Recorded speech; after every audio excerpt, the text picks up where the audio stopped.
Bonjour les élèves, c'est votre examen ministériel d'écriture aujourd'hui. Veuillez mettre vos appareils électroniques dans cette enveloppe jaune, sinon vous allez être accusé d'avoir triché durant cet examen. Vous avez 3 heures pour faire votre examen, donc commencez votre examen et laissez-moi jouer à Candy Crush sur mon sel tranquillement.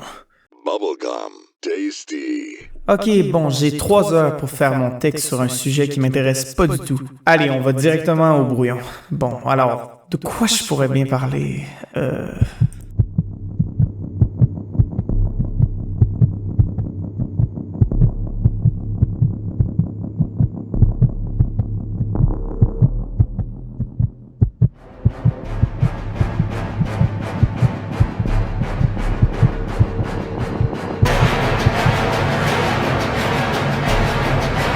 Alors, on dirait bien que tu as de la misère dans l'écriture de ton texte. Et en plus, il te reste juste 2 heures et 30 minutes! Excusez-moi, mais vous êtes qui? Si vous êtes dans la même situation que cette personne, vous êtes très mal parti pour l'épreuve ministérielle. Récemment, tous les élèves de 5e secondaire ont fait la pratique ministérielle et la plupart ne l'ont pas réussi. Cette pratique a stressé plusieurs personnes, y compris moi. Donc, je me suis dit que ce serait une bonne idée si je pouvais aider plusieurs personnes à réussir leur examen du ministère d'écriture. Bonjour le peuple, c'est Noah Cartoon et aujourd'hui je vais vous aider à mieux comprendre ce que c'est un texte argumentatif et je vais vous donner plusieurs conseils afin que vous ayez un bon texte argumentatif. Je tiens à mentionner que je fais cette vidéo dans un but éducatif afin d'aider les gens ayant de la difficulté avec ce genre de texte. Maintenant, on peut commencer la vidéo. Monsieur, il me reste encore 3 heures pour écrire mon texte, vous savez.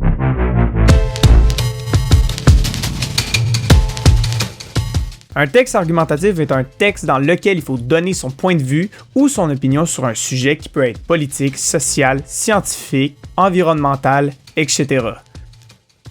Afin d'avoir une bonne opinion à propos du sujet proposé par le ministère, il faut d'abord lire plusieurs textes ou articles pour être convaincant. Un texte argumentatif est composé de 4 éléments importants: le titre, l'introduction, le développement et la conclusion. Il est très important d'avoir ces 4 éléments dans votre texte argumentatif afin que vous ne perdiez aucun point. On va commencer avec le titre.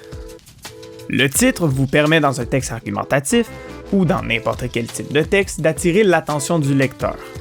C'est très important d'avoir un titre qui a un lien avec le sujet et qui est original. Donc, même si c'est juste un titre, il est très important d'en écrire un. Si vous oubliez votre titre, vous perdez 1 point au critère 2. Ensuite, nous avons l'introduction. Dans un texte argumentatif, l'introduction est composée de 4 parties très importantes.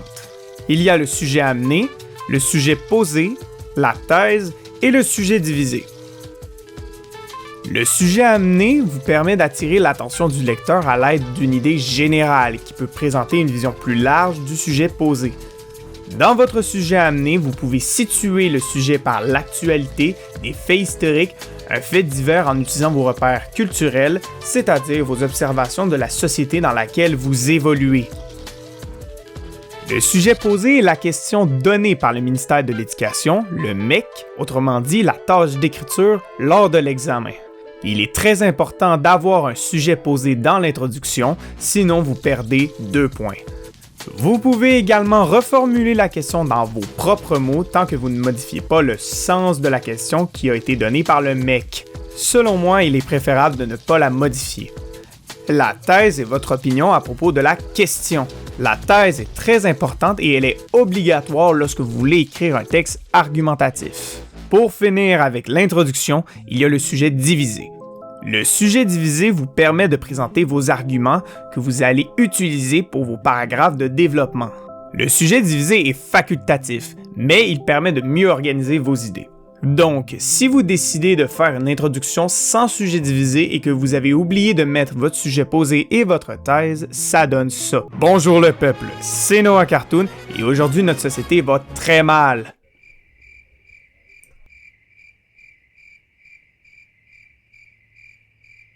Ouais, c'est vraiment de la merde. On va passer maintenant au développement, qui est la partie la plus importante d'un texte argumentatif, selon moi. Le développement, c'est la partie dans laquelle il faut expliquer votre point de vue avec vos arguments. Il faut que vous soyez clair, net et précis dans votre développement afin de ne perdre aucun point. Le but d'un paragraphe de développement est de convaincre le lecteur sur un sujet avec des arguments positifs, négatifs ou nuancés. Maintenant, je vais vous expliquer à quoi devrait ressembler un paragraphe de développement dans un texte argumentatif. Tout d'abord, vous devez toujours commencer par un organisateur textuel. Je vous donnerai une petite liste d'organisateurs textuels pour débuter vos paragraphes de développement. Il y aura un lien en description pour accéder justement à cette petite liste. Ensuite, vous devez faire un retour sur votre thèse. Il faut absolument que vous reformulez votre thèse pour éviter de vous répéter. Avec la thèse, vous pouvez ajouter votre premier argument dans la même phrase à l'aide d'un parce que ou d'un car. Pour résumer cette petite partie, vous devez avoir dans la première phrase de votre développement votre organisateur textuel, votre thèse et l'un de vos deux arguments que vous allez utiliser pour votre texte. Ensuite, vous devez aller chercher des preuves. Les preuves peuvent être des faits, des statistiques ou même des exemples. Les preuves vont aider à rendre vos arguments plus solides et plus convaincants. Pour mettre une preuve dans votre texte, vous pouvez aller chercher des informations venant d'ailleurs comme la presse ou TVA Nouvelles. Si vous utilisez des informations autres que celles provenant du dossier préparatoire, assurez-vous d'avoir toutes les sources car vous serez sévèrement pénalisé. Vous pouvez prendre des informations provenant du document de texte donné avant l'épreuve ministérielle. Mais attention, il faut absolument que vous mentionniez l'auteur et le nom de l'article lorsque vous voulez ajouter une information venant de n'importe quel article afin de ne perdre aucun point. Vous pouvez reprendre l'information que vous avez trouvée mot pour mot tant que vous mettez des magnifiques guillemets, ou vous pouvez tout simplement reformuler l'information. Si vous reformulez des infos et qu'il y a des données chiffrées, assurez-vous d'inclure vos sources. À chaque fois que vous oubliez de mettre vos sources, vous perdez 2 points au critère 1. Faites très attention à ne pas aller trop dans le descriptif et faites attention de ne pas abuser des citations, sinon vous pouvez perdre des points. Lorsque vous avez fini avec vos preuves, vous pouvez ajouter des solutions, des conséquences ou des causes afin de défendre et de soutenir vos arguments. Vous pouvez également ajouter une petite conclusion partielle si ça vous tente. Après cette longue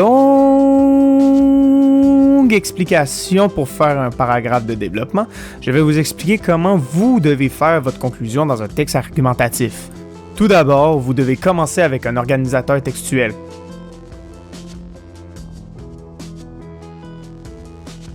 Ensuite, vous devez faire une fermeture, ce qui veut dire que vous allez tout simplement faire un retour sur vos idées et votre opinion. Vous devez absolument reformuler votre opinion et vos idées. Pour finir, vous devez faire votre ouverture. L'ouverture sert à questionner le lecteur, donc vous avez à faire une petite question pour la fin et c'est tout. Vous pouvez ouvrir sur un autre sujet problématique en lien avec le sujet du mec.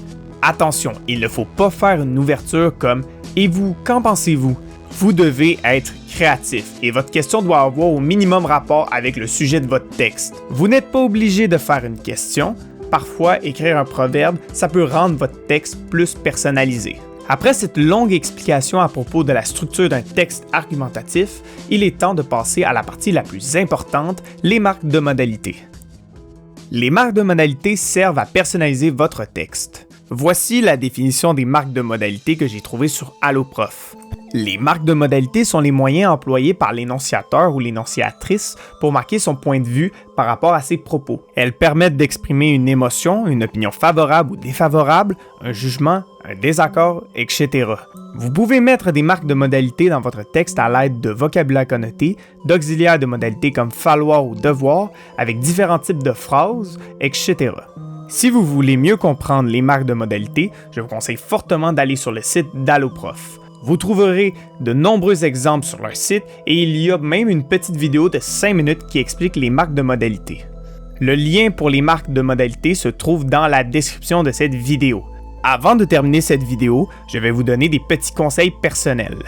Le premier conseil est d'avoir une bonne feuille de notes. Essayez d'avoir le plus d'informations possible venant du document de texte. Notez des informations qui sont amélioratives, péjoratives et même celles que vous pensez qui sont inutiles, car elles pourraient vous sauver la vie.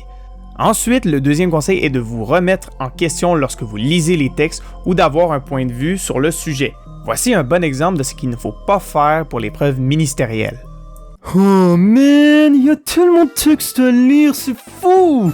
Bon, vas-y, là, je vais juste noter 1 ou 2 textes, j'aurai assez d'infos, t'inquiète!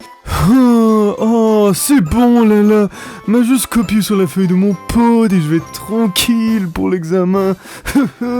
Ça va être trop facile, l'examen. Si vous faites ça, vous êtes vraiment dans la merde pour l'examen. Il est très important que vous lisiez les textes pour avoir un bon point de vue sur le sujet. Si vous décidez de juste prendre des informations amélioratives parce que vous en avez plus que des informations péjoratives sans point de vue, vous avez de grandes chances d'être en échec.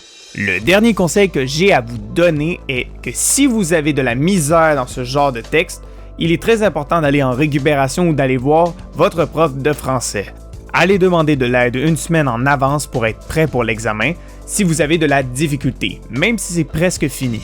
Alors, c'est la fin de la vidéo, les amis. Merci énormément à ceux qui m'ont soutenu pour faire cette vidéo. Ça m'a pris énormément de temps à faire et j'espère que vous l'avez apprécié. Je tiens à remercier également ma prof de français, Madame Lewis, de m'avoir aidé à faire cette vidéo.